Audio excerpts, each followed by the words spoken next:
হরে কৃষ্ণ। আজকে আমরা জনকনন্দিনী সীতামাতার বিষয়ে আজকে আমরা জানব। সীতামাতা তিনি কিভাবে আসলেন এবং তিনি কি কি করলেন, তার বিশেষ অদ্ভুত যে কার্যাবলী বা চরিত্র কথা আমাদের গ্রহণ করা আছে, এই বিষয়ে আমরা জানব।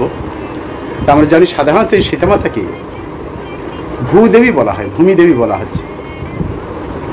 এর অনেক বড় কাহিনী আমরা সংক্ষিপ্ত বলার চেষ্টা করছি।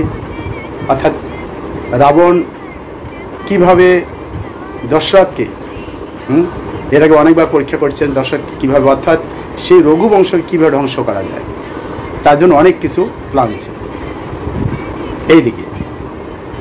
কিন্তু প্রতিবারই তিনি পরাজিত হয়েছে। আর অপোজিটে জনক রাজা অর্থাৎ মিথিলা, আপনারা যদি কখনো নেপালে যান সেখানে জনকপুর রয়েছে, সেখানে আমাদের ছোট মন্দির রয়েছে, ইসকন সেন্টার রয়েছে। জনক মহারাজের গৃহে এই সীতামাতা তিনি পালিত হন।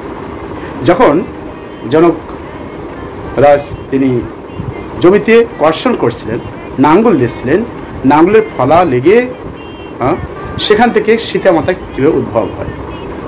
তাহলে সীতামাতা আপাতত দৃষ্টিতে কোথা থেকে উদ্ভূত হলো? জমি থেকে। কিভাবে? নাঙ্গলের ফলা দিয়ে যেহেতু চাষ করার সময়, সেটি কর্ষণ করার সময় যেহেতু তিনি প্রকটিত হন, এই জন্য তার একটা নাম হচ্ছে সীতা বলা হচ্ছে। অর্থাৎ মুনি ঋষিদের সেখানে যেহেতু রাবণ রাজ তিনি বিভিন্নভাবে মনুষ্যদের কাছে ট্যাক্স নিতেন, কি রক্ত, সেই রক্তের মাধ্যমে মনুষ্য চেয়েছিলেন যে এর মাধ্যমেই তোমার মৃত্যু হবে। সেই জন্য সেখান থেকে পরবর্তীতে সেই স্বর্ণর কলসে সেগুলো জমাত করে রাখতেন। সেখান থেকে পরবর্তীতে সীতামাতা আবির্ভূত হলেন। সীতামাতা যখন ছোট্ট ছিলেন, ঠিক আছে, আজকে বড় হয়ে গেছে। এদিকে জনকনন্দিনী হচ্ছে সীতামাতা, আর অপোজিটে আর এক ভাইয়ের ঘিরে আসলেন উর্মিলা মাতা। তো তিনি যখন ছোট, জনক মহারাজ দেখছেন সীতামাতার তার কার্যকলাপ চরিত্রাবলী অনেক অদ্ভুত। একবার পরশুরামজি এসেছিলেন জনকরাজের গৃহে, আর এসে ধনুকটি, যে ধনুক তিনি বহন করতেন, ধনুকটি দরজার কাছে রেখে ভেতরে গিয়েছেন কথা বলার জন্য। সীতামাতা কী করছেন? সেই ভারী ধনুক তিনি নিয়ে সেটি নিয়ে খেলা করছে।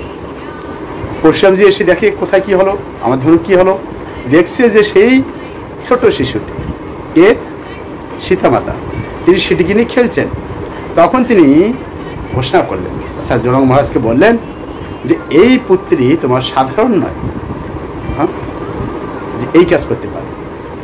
এজন্য তার বিবাহের জন্য একটি স্বয়ম্বর সভা করবেন, যেখানে তার সে পতি নির্বাচন করতে পারে। অর্থাৎ তিনি অত্যন্ত সম্ভ্রান্ত এবং শক্তিশালী হবে। যাই হোক, একসময় শিবজি জনক মহারাজকে তিনি একটি ধনুক দিয়েছিলেন। অর্থাৎ এই ধনুকের ওজন এত ছিল যে মানে প্রায় ৮,০০০ লোক ধরেও এই ধনুকটা এক জায়গা থেকে তুলে আর জায়গায় সে রাখতে পারে। তো তিনি প্ল্যান করলেন যে এই সীতামাতাকে যে গ্রহণ করবে, যে পানি বহন করবে, যে এই ধনুককে শিলা পড়াতে পারবে, তুলতে পারবে, তিনি একমাত্র যোগ্য। সীতামাতা ওই ঘর পরিষ্কার করছেন, উঠান, একটু ছোটো বাচ্চারা সাধারণত চঞ্চল হয়। তো ওই ধনুকটি সীতামাতা কী করলেন? আগে দিয়ে তুলে আর জায়গায় রেখে ওই জায়গাটা পরিষ্কার করে দিলেন। তো তার যে আচার্য কার্যাবলী দেখে তার মনে করলেন যে না, এ সাধারণ নয়। তো পরবর্তীতে এই স্বয়ম্বর সভার জন্য অনেক রাজা রাজপুত্রদেরকে আহ্বান করা হলো, অনেকেই আসলেন, কিন্তু সবাই ফেল হয়ে গেলেন। এবং লক্ষ্মণকে নিয়ে এসেছিলেন সেখানে, তাহলে তুমি যাও। তো রামচন্দ্র ভগবান প্রথমে তিনি গুরুদেবকে প্রণাম করলেন, বিশ্বামিত্র প্রণাম করে শিবজির কাছে প্রার্থনা করে তারপর তিনি সেই ধনুকটিকে যখন শিলাপাতে গেলেন তখন সেটি ভেঙে গেল। এবং এমনকি সেখানে সমস্ত রকম অন্যান্য যত রাজপুত্ররা এসেছিলেন সবাই নিরাশ হয়ে গেলেন এবং সীতামাতা তার গলায় মালা পরাতে যাবেন। কিন্তু রামচন্দ্র ভগবান তো বড়, মালাটা পরাবেন কিভাবে? লক্ষ্মণ বলছেন, দাদা একটু মাথাটা একটু নিচু করুন, নাহলে কীভাবে মালা পরাবেন? যে এই রঘুপতি রাম কারো কাছে কখনো মাথা নোয়ায় না, তাহলে কি করা যায়? তো লক্ষ্মণজি ওই সময় কী করলেন, দাদাকে পা শুয়ে প্রণাম করতে গেলেন। আর সাথে সাথে রাম তাকে তোলার জন্য যখন মাথা নিচু করলেন, ওই সময় সীতামাতা সেই মাল্য প্রদান করলেন। অবশ্যই দশরথ মহারাজ ওই সময় সবাইকে নিয়ে সেখানে উপস্থিত হয়েছিলেন। আড়ম্বরপূর্ণভাবে অনুষ্ঠান হলো। তার পরবর্তীতে তাকে নিয়ে যাওয়া হলো অযোধ্যায়। আস্তে আস্তে ক্রমান্বয়ে সেখানে কৈকেয়ী মাতা রামচন্দ্র ভগবানকে অত্যন্ত ভালোবাসতেন। আজ যেহেতু অত্যন্ত ভালোবাসতেন, এই জন্য যেহেতু নববধূ এসেছে, বৌমা এসেছে, এই জন্য তার যে ভবন, বিশ্বের ভবন, কনক ভবন যেটা বলা হয়, সেটি এই রামচন্দ্র ভবনকে প্রদান করছিলেন, অর্থাৎ সীতামাতাকে প্রদান করছিলেন। তো তারা এই, আপনারা যদি কখনো অযোধ্যা যান, সেই ভবনটি এখনো রয়েছে। তো ক্রমান্বয়ে আস্তে আস্তে দিন অতিবাহিত হতে যাচ্ছে। দশরথ মহারাজ বৃদ্ধ হতে যাচ্ছেন। তিনি ভাবলেন যে না, আমার এই রাজকার্য পরিত্যাগ করে আমার এখন তপস্যা করা উচিত। তাই তিনি প্ল্যান করলেন সমস্ত পুরোহিতদের নিয়ে যে একটা দিন ধার্য করায় রামচন্দ্রকে রাজ্যাভিষেক করা হবে। দিন ঠিক হয়ে গেল, সমস্ত রকমভাবে আড়ম্বরপূর্ণভাবে আয়োজন করা হলো, চতুর্দিকে আমন্ত্রণপত্র পাঠানো হলো। এই সময় মন্থরা তিনি কৈকেয়ী মাতাকে গিয়ে বললেন যে দেখো, তুমি তো 2টা বর চেয়েছি, তার মধ্যে বিশেষ করে তুমি একটি বর চাও। এই সময় তোমার এই বরটা নেওয়ার সুযোগ, কি যে 14 বর্ষের জন্য রামকে বনবাসে পাঠিয়ে দাও, আর আমার পুত্র ভরতকে রাজ্যাভিষেক করা। তো এই বর যখন কথা তুলে ধরলেন, কৈকেয়ী মাতা এসে যথারীতি দশরথ মহারাজকে বললেন। দশরথ মহারাজ অজ্ঞান হয়ে গেলেন শুনে। এটা স্বাভাবিক, এত সুন্দরভাবে এত সুন্দর একটা প্রোগ্রাম হতে যাচ্ছে। সীতামাতা যখন জানতে পারলেন, অর্থাৎ রামচন্দ্র ভগবান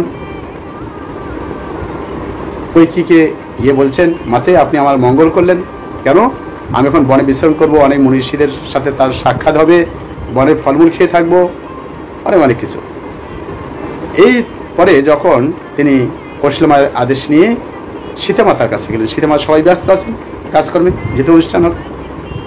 তা সেখানে গিয়ে বললেন যে আমাকে এরকম বনে যেতে হবে। সীতামাতা বললেন যে না, আমিও আর এখানে থাকবো না, তাহলে আমিও আপনার সাথে যাব। যে না, তুমি এখানে থাকো, এদের আনুগত্যে থাকো, এদের যাতে এরা খারাপ না পায়।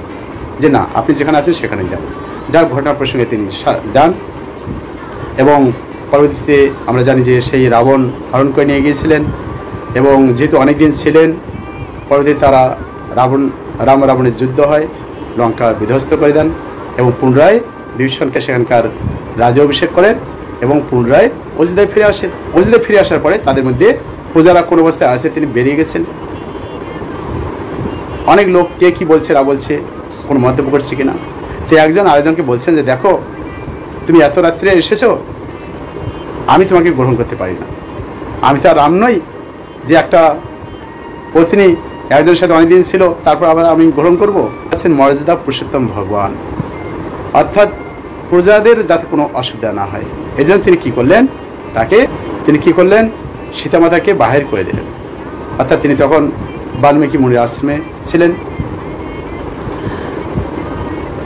তার অনেক পরীক্ষা হয়, আমরা জানি অগ্নি পরীক্ষা দিতে হয়েছিল। আপনারা যদি কখনো উত্তরপ্রদেশ বিঠুর অর্থাৎ কানপুর বিঠুরে যান, সেখানে মাতা সীতা যেখানে অগ্নি পরীক্ষা দিয়েছিলেন সেই জায়গাটি এখনও রয়েছে।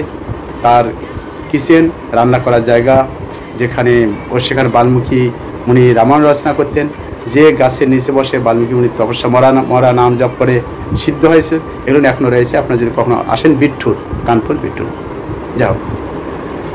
তো এই সীতামাতার বিশেষ করে তিনি পতিব্রতা রমণী ছিলেন, অর্থাৎ প্রভুর কীভাবে সেবা করা যায়, প্রভুকে কীভাবে খুশি করা যায়, এবং কি তার সন্তানদের তার সমস্ত রকম কেউ যাতে কোনো কষ্ট না পায়, এই জন্য তিনি বিশেষ খেয়াল রাখতেন। এক সময় হনুমানজি এসেছিলেন। হনুমানজি এসে জিজ্ঞাসা করছে যে মাতে আপনি সিঁদুর লাগান কেন? যে না বাবা, এই সিঁদুর লাগাই কেন না, আমার পতিদেব অর্থাৎ তোমার প্রভু সে যেন দীর্ঘায়ু হয়, তিনি যেন অত্যন্ত সুরক্ষিত থাকেন, তো তার জন্য কল্যাণ হয়। তো হনুমানজি, আমরা দেখতে পাই যে হনুমানজি তখন বললেন, ও তাই, তাহলে আমিও সর্বাঙ্গে তিনি তখন সিঁদুর মাখা শুরু করলেন।